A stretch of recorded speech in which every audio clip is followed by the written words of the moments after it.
Hey, I'm Kristina. I'm Lisa. We're the founders of Lnkt. We wanted to thank you for joining our waitlist and do a little introduction of the two of us.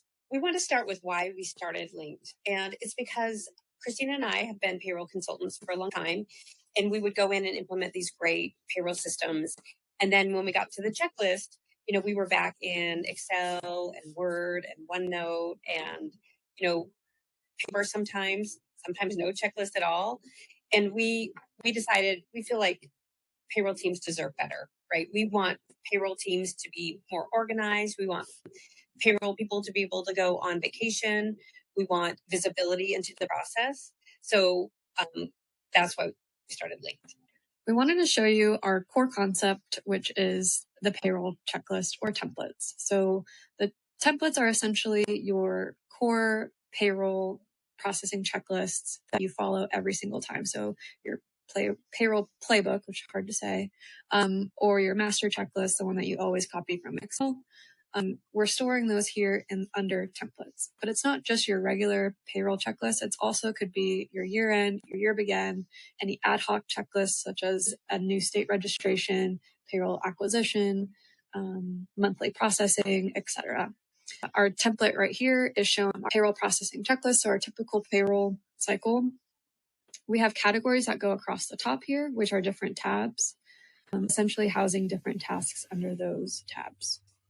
You can have it in one tab if you like. You don't have to separate it out. We just have some clients who have very long checklists, 150, 160 items.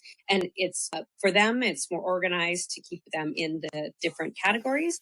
But you can have it look like Excel if that's more comfortable for you and have it all in just one list. The essential items for our template is essentially the task. We have a concept of procedure that we'll go over later. Who's typically assigned to that task, and then what's the typical due date of that task. So if we're looking at a biweekly template, we would say Monday of the second week at 12 p.m. is typically when these tasks are due. With our templates, these essentially turn into your in-progress checklist that you would use for your biweekly processing. So this is our biweekly template. I'm going to publish it for the next 2 weeks. So I'll say we'll start the 17th, and we'll finish by the 30th. So it takes my due dates here and applies those dates that belong to the next 2 weeks. So since I said the first time processing dashboard is due Monday of the second week at 12 p.m., it applied March 24th to that date. Once I publish this template out, it goes out to everybody who's assigned in this checklist, so then they can begin working on their payroll. And that's the core concept of our tool, is organizing payroll teams and redefining the checklist.